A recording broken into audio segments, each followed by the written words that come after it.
Alright, this is the new location of my project. I'm building a miter saw stand station area. It's gonna consist of a drill press, scroll saw, belt sander, chop saw, and whatever else I could get to fit on here. Back here, I'm gonna have an opening. The countertop's gonna come like this, and it's gonna drop down, and it's gonna have like a little chop back here. That way, when all my dust from the chop saw collects on here, it'll drop down to like a pit. Alright, here's a drawing of what I'm building. Okay. This is a big cabinet that I have on casters. I'm kind of building it around this. Here's a chop saw. It's going to be lower than the rest of the drawers, but I'm going to have drawers under the wings. Fence going across the drawers. Over here, the end of the elevation, which is over in this area, where this is going to be. This is going to be the drill press, about this height right here. A couple drawers underneath it. Underneath these drawers, this is going to have an opening here, possibly for a vacuum, for dust collection. And I'll have that covered with doors. See, I already have beadboard installed. I'm in the area where I built these cabinets last year. I want to have somewhere that I could just walk up to, make my cuts. Okay, here's the main frame. See, I have the legs in. This is how I attached it all. This is the height. This piece of wood right here, the plywood, is the height of the cabinet that I want to make work in here. And so this is the height as well, right here. But anyways, this is the width. I got 49 inches clear going this way. This is going to be another cabinet here with some doors. And this is the space I'm going to use for jigs that I build. I'll show you how I did this. This piece of plywood on this wall, that's the level line. It goes the whole way to the left here. Goes over here too. I'm still going to put the plywood strips here. This is what's going to hold the back of the elevation. And the reason for the 2x4 is because I have a 48-inch span. I needed to give it some support in the center here.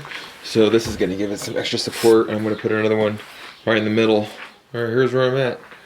I have the subtop in, so I'm going to call this the subtop. Well, that's really the top. This is where the miter saw is going to go, right there. But take a look at this. I'm going to build a trough to catch all the sawdust. And here's some drawers. Here's the cabinet that's going to go in here. Here are the drawers, the bodies sitting on here. Kind of get a better idea.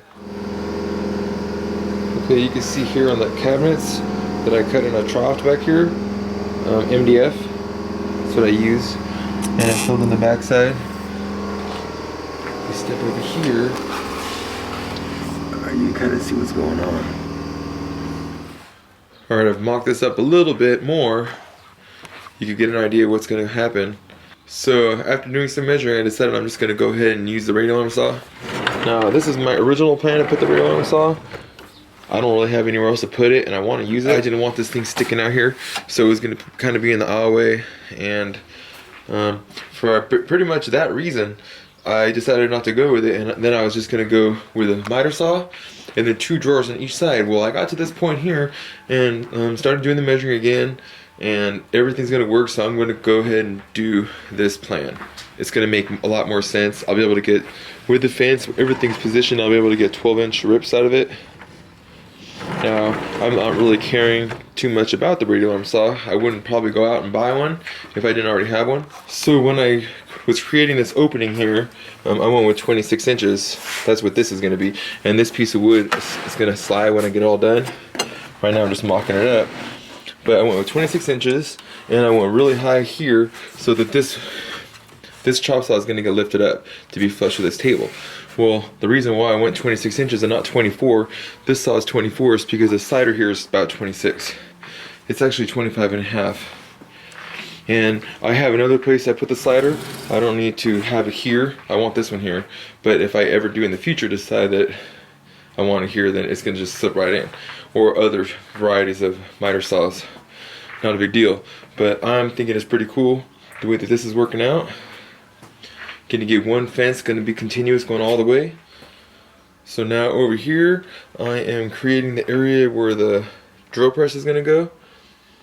Yeah, I had a piece of wood here, and one morning I was going to work, and there were 2 stray dogs out front of my gate. And they were little puppy dogs. I felt so bad, so I took them and put them in my yard, and then when I got home from work, I had a white piece of melamine, and I sprayed, found 2 dogs, and sure enough, within 5 minutes of putting the sign up, the owners came, they saw the sign, and they come and got their dogs. So that's pretty cool. But yeah, here, where I'm mocking up for the drill press, it'll end up being in line with this top here. It's gonna go across, and the shaft of the main saw itself is gonna be back here. It's gonna clear the fence. The fence will be in front of it. The shaft will be here, and the platform where you do all your drilling is gonna be above here. And the cool thing is, I'll be able to get all the flakes and push them off onto here, push it all back into this trough where it collects all the sawdust, and I won't have to deal with it. Okay, over here on this side is the cabinet that I'm building. So all I did to make it simple is I put a level line on the back here. That's this wood. I put the legs out, the distance that I wanted, and I measured back the face of the front equal. So from the main face is going to be 15/16 back. Because this cabinet's going to have drawers, I cut up a bunch of pieces of this wood here, equal spaces, and I'll secure it. Going down, top and bottom.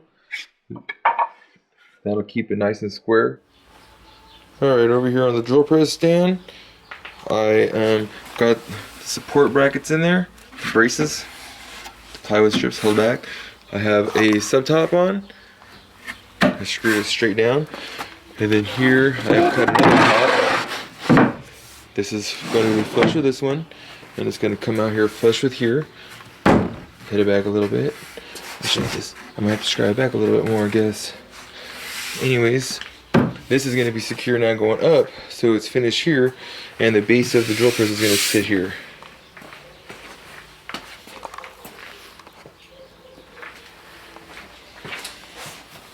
Alright, I have the drill press cabinet finished up. Several of the drawers. Now you can see that I lined up this countertop with the existing countertop going this way. Now the next thing to do is I'm actually going to put the drill press on here, see how that fits, and build this top. It's going to go over and around the main post of the drill press. Alright, the drill press is in place. So now here I'm working on the drawers. I got this one in, this one's going, and this is the last support piece I need here for the drawer. You see I marked it out, I pre-drilled the holes going down. So when I come underneath here, all I have to do is just find the hole and screw up. So once I get this on here, I'll take my little spacer piece here, put this right here, put this where it needs to go, and just screw it off, and then countertops next.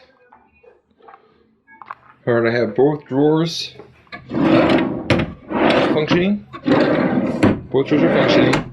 Alright, and you see back here I have some stuff going on here. Well, what's going to happen is this piece of wood I already pre-cut. Let's get this in here. Let's see if I get it in one-handed. Okay. Did I get it? Alright. This is going to be the back of the trough, and this is where all the sawdust is going to go back here. The new countertop is going to go. I'm probably going to route it out here, and it'll route out here. Let's get a look over here.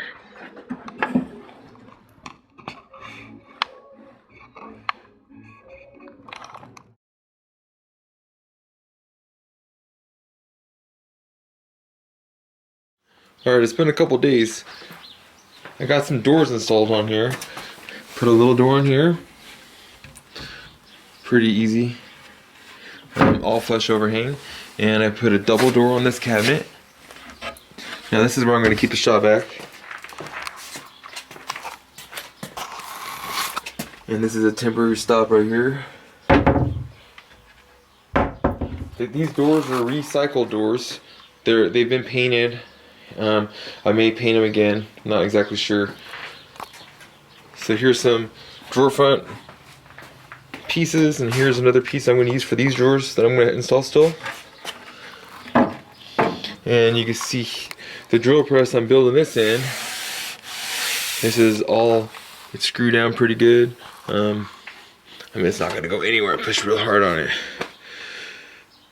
So 8 screws right here, and I could take this top off, and this will lower the final 4 inches, but I think it's going to be okay for now.